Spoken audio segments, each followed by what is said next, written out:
Hello everyone. सो हम जो एक सीरीज है जिसमें अलग अलग साइकोलॉजिस्ट से इंटरैक्ट कर रहे हैं, उनका एजुकेशनल जर्नी, उनका एक्सपीरियंस जानने की कोशिश कर रहे हैं। आप अभी तक काफ़ी अच्छा रिस्पांस मिल रहा है, खास करके जो लोग हैं जो साइकोलॉजी चुनना चाहते हैं या जिनके नज़दीकी कोई बच्चे हैं, स्टूडेंट्स हैं जो साइकोलॉजी में करियर करना चाहते हैं, उनका भी काफ़ी अच्छा रिस्पांस आ रहा है। तो आप और भी ऐसे इंटरव्यूज देखना चाहते हैं तो प्लीज़ सब्सक्राइब कीजिए, लाइक कीजिए, और जो आपका फीडबैक है इंटरैक्शन से रिलेटेड वो कमेंट्स में ज़रूर दीजिएगा। आज हमारे साथ है करण तामने, जो थाने में रहते हैं और जो एक साइकोलॉजिस्ट है। आज हम उनकी जर्नी जो है जानने की कोशिश करेंगे। सो हेलो करण, कैसे हो आप? Swapnil, I am good. आप कैसे हैं? मैं भी बढ़िया हूँ। तो करण, आप हमें बता सकते हो कि आप साइकोलॉजिस्ट बनना क्यों चाहा आपने? क्यों आपका मन किया कि बाकी इतने सारे जो सो कॉल्ड स्कोप वाली फील्ड्स है तो वो सारी छोड़ के फिर आपने साइकोलॉजिस्ट ही बनना क्यों चुना? इसमें काफ़ी इंटरेस्टिंग सी एक स्टोरी है। मेरा जब 12th ख़त्म हुआ, एक्चुअली मैंने 12th मेरा साइंस स्ट्रीम में से कंप्लीट किया था, because there is this thing कि साइंस में करो एंड आगे जाके स्कोप होता है और सो वहाँ उस टाइम पे कैसा था कि इतना गाइड करने के लिए कोई नहीं था। यहाँ पे हमें सुनने को मिल जाता था कि आप इंजीनियरिंग में जाओ एंड काफ़ी स्कोप है आगे।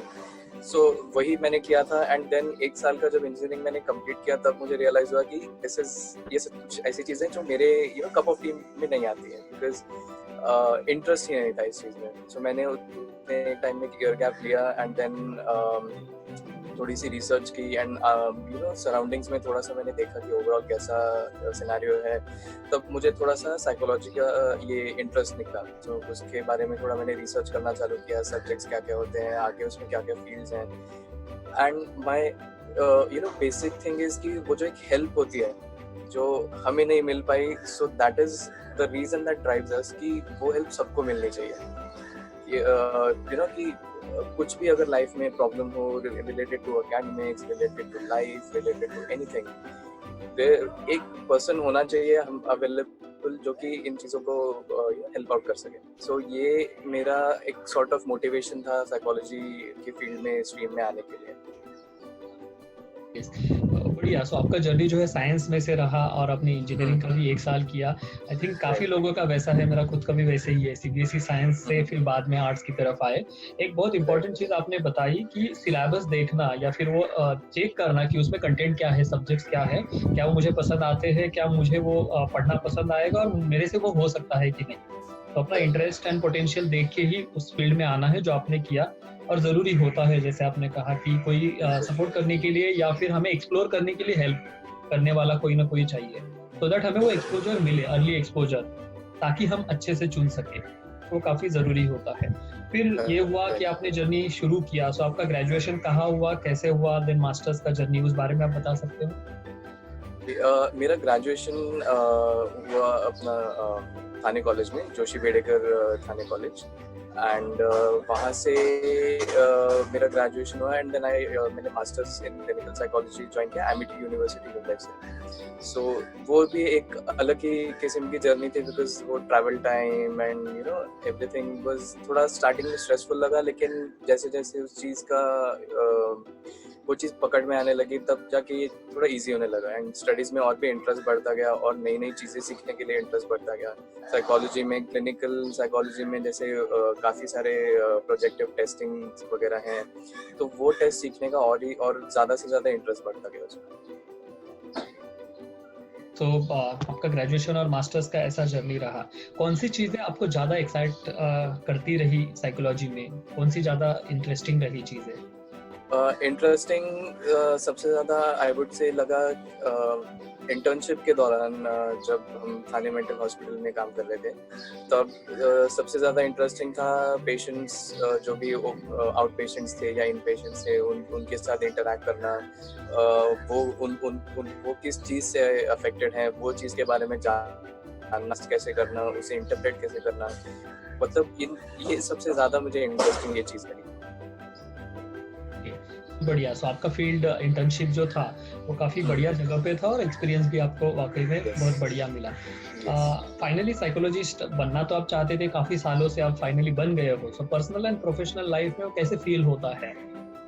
पर्सनल लाइफ में देखा जाए तो ऐसे इट काफ़ी अच्छा फील होता है बिकॉज रिलेटिव्स हैं, फैमिली फ्रेंड्स हैं, when when they come to know कि कि करण साइकोलॉजिस्ट है, तो उससे हम अगर कुछ हेल्प लगे तो वो हेल्प हम ले सकते हैं, एंड किसी और को भी रेफर करना हो, कुछ भी होता है। बिकॉज काफ़ी टाइम ऐसा हो जाता है कि फैमिली में या फैमिली मेम्बर्स में काफ़ी बार ऐसा होता है कि कुछ इश्यूज हैं, लेकिन वो इश्यूज कोई बोलता नहीं है सामने से, बिकॉज उस चीज़ को समझने वाला कोई नहीं है। क्योंकि अगर किसी इंसान को कोई डिप्रेस फील करता है तो एक सिंपल रिस्पॉन्स सामने से आता है कि सुबह जॉगिंग के लिए जाओ, या ये देखो वो देखो, ये बुक्स पढ़ो, अच्छा फील होगा, but it is not the case. So ये एक पर्सनल लाइफ में ऐसा हो जाता है कि उनको देयर इज समवन की चलो इससे हम बात कर सकते हैं। एंड प्रोफेशनल लाइफ में भी the scenario is something similar, क्योंकि काफ़ी टाइम ऐसा होता है कि कोई आपको रेफर कर देता है कि ये आपके एरिया में है, यू कैन कॉन्टैक्ट देम, ये इश्यूज के लिए अगर करियर काउंसलिंग का सवाल आता है तो ये करण है जो कि ये देख सकते हैं, आपकी मदद कर सकते हैं। So that feels really good कि लोग आपको पहचानने लगते हैं, लोग आपको जानने लगते हैं, लोग आपको अप्रोच करने लगते हैं कि हमें थोड़ी सी हेल्प चाहिए आपकी, जो कि मैं काफ़ी खुश हो जाता हूँ सामने से को हेल्प ऑफर करने के लिए।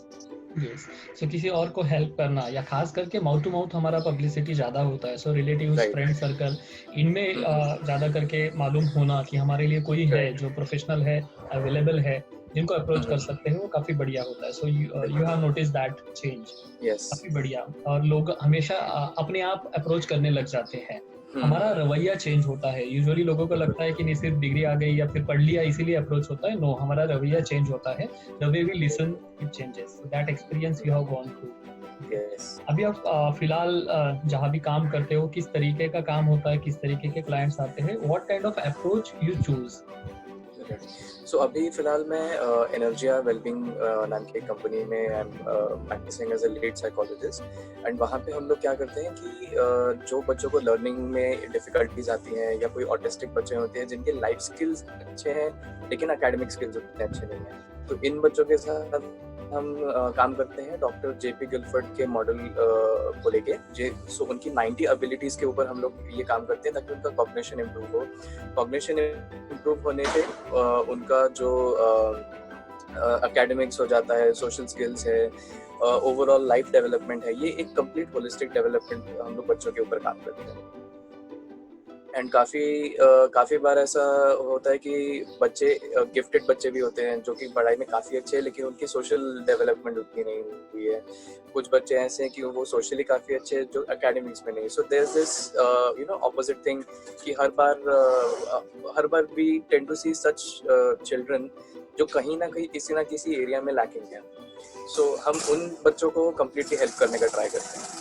यस, डेफिनेटली एक वंडरफुल एक्सपीरियंस होता है। जिनको हम डिफरेंटली एबल्ड या डिसेबल्ड बच्चे कहते हैं, उनकी एबिलिटीज कुछ चीज़ों में बहुत बढ़िया होती है, चाहे वो सेवेंथ एबिलिटीज हो या जनरल एबिलिटीज हो, तो भी एक एक्सपीरियंस आपको मिल रहा है वहाँ पे।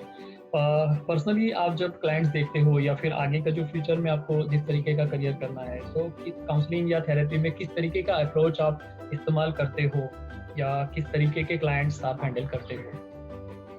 अप्रोच अगर देखा जाए तो हर क्लाइंट के हिसाब से मेरे हिसाब से I use a mixed approach towards them. And मेरा फिलहाल जो काम है वो बच्चों और टीनेजर्स के साथ है। बच्चों के साथ अगर कुछ भी एकेडमिक्स में प्रॉब्लम है या फैमिली लाइफ में कुछ स्ट्रेस वगैरह है जो कि बच्चों की एबिलिटीज हैम्पर कर रहे, तो उस चीज़ पे ज़्यादा काम होता है। टीनेजर्स के साथ टीनेज इश्यूज हो गए, रिलेशनशिप इश्यूज हो गए, या हाउ द टीनेज जो स्टार्टिंग ईयर्स में जो बच्चे इश्यूज फेस करते हैं, तो उन बच्चों के साथ उतना मेरा काम फिलहाल है। And in the future I think I would be interested to work more with teenagers, because teenagers ही अगर हम उनको और ज़्यादा अच्छी तरह से डेवलप कर सकें तो वही हमारे कंट्री के अडल्ट्स हैं, रिस्पॉन्सिबल अडल्ट्स बन सकते हैं। Yes. और उनको काफ़ी ज़रूरत होती है मेंटर्स की, एंड आई थिंक वो रोल बहुत अच्छे से साइकोलॉजिस्ट निभा सकता है। उनको पर्सनल लाइफ में स्टडी रिलेटेड एंड कुछ कॉन्फिडेंशियल चीज़ें होती है, उनकी डेवलपमेंटल इश्यूज होते हैं, उनके थॉट्स इमोशंस उनको एड्रेस करना बहुत ज़रूरी होता है। तो एक इम्पॉर्टेंट चीज़ आप हैंडल कर रहे हो और आपका फ्यूचर में वही प्लान है, जो बहुत अहम पार्ट है। So I will wish you all the best for that. अभी भी हम हमारी फील्ड में देखते हैं कि काफ़ी लोग हिचकिचाते हैं, हम हमारे तक आना नहीं चाहते। स्पेसिफिकली आप बच्चों से रिलेटेड काम करते हो, चाहे वो एडोलेसेंट्स हो, टीनेजर्स हो, स्कूल गोइंग, कॉलेज गोइंग हो। एक तो खुद आना नहीं चाहते, या वो आना भी चाहते तो पेरेंट्स का सपोर्ट नहीं होता है। तो ये जो बैरियर है, उस बारे में आप क्या कहना चाहोगे, ताकि लोग वो थोड़ा समझे? बिल्कुल, ये कैसा हो जाता है, इट इज एक two sides of the same coin है कि एक साइड में कैसा होता है कि सामने वाला आना चाहता है, लेकिन पेरेंट्स के प्रेशर में कि अगर तुम जाओगे तो तुम्हें वो सर्टिफिकेट मिल जाएगा कि साइकोलॉजिस्ट के पास जा रहे हो, मतलब तुम्हारे दिमाग में कुछ प्रॉब्लम है।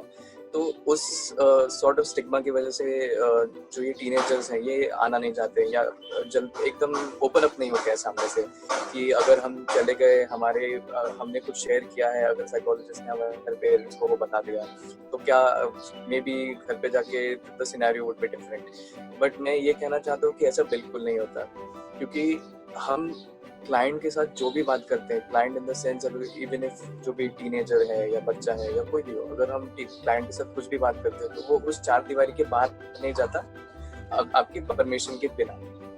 सो ये मैं कहना चाहता हूँ कि ये बैरियर हटाना आज की डेट में काफ़ी ज़्यादा इम्पोर्टेंट हो गया, क्योंकि अगर हम आज देखें, लॉकडाउन के 4 महीने हम लोग देख रहे हैं आज, एंड लॉकडाउन की वजह से काफ़ी लोग जो है मेंटल स्ट्रेस एक्सपीरियंस कर रहे हैं, क्योंकि जॉब्स नहीं जा रही हैं लोगों की, स्कूल्स बंद हो रहे हैं, कॉलेजेस बंद हो रहे हैं, बच्चों के एग्जाम्स कैंसिल हो रहे हैं। सो ये कहीं ना कहीं एक बहुत बड़ा स्ट्रेस का कारण आज बन रहा है, और उस स्ट्रेस की वजह से बच्चों में या टीनेजर्स में काफ़ी एंजाइटी है, काफ़ी बच्चे डिप्रेशन से भी सफ़र कर रहे हैं, क्योंकि फ्यूचर अनसर्टन हो गया।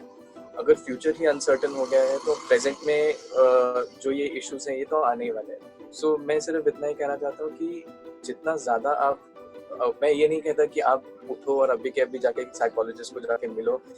द ओनली थिंग इज कि रीच आउट करो। आपको पूरी बात नहीं बतानी, it's okay, it's a gradual process. हम लोग धीरे धीरे इस चीज़ पे काम कर सकते हैं। yes. एक बढ़िया एज ग्रुप को आप एड्रेस कर रहे हो, और बहुत ही अहम रोल है उसमें कि उनकी बातें जानना, समझना और वो कॉन्फिडेंशियल रखना। तो अगर लोग आपको अप्रोच करना चाहे अपने प्रॉब्लम्स के लिए, या कुछ क्वेरीज हो, चाहे वो स्टूडेंट्स हो या फिर बाकी बच्चे या फिर पेरेंट्स हो, तो किस तरीके से आपको अप्रोच कर सकते हैं? जी, सो मुझे अगर if they want to approach, मैं अवेलेबल हूँ। Call, they can give me a call, they can give me a message on WhatsApp, Facebook पे अप्रोच कर सकते हैं। I am available on LinkedIn as well. मेरा major focus यही है कि आजकल के बच्चे जो हैं सोशल मीडिया से काफ़ी जुड़े हुए हैं। सो उसी चीज़ को नज़र में रखते हुए मैं खुद सोशल मीडिया से काफ़ी जुड़ा हुआ हूँ, and I am always available on social media. There are different mediums. आप इंस्टाग्राम पे, अगर फेसबुक पे मैं अवेलेबल हूँ, व्हाट्सएप पे अवेलेबल हूँ, लिंक्डइन पे अवेलेबल हूँ। तो करण की जो सोशल मीडिया के अकाउंट्स के हैंडलर्स है, उनकी डिटेल्स आपको मैं डिस्क्रिप्शन में दे दूंगा। तो ये थे करण तामने, जो थाने में प्रैक्टिस करते हैं। And thank you so much Karan for providing information and guiding us through out your journey. My pleasure.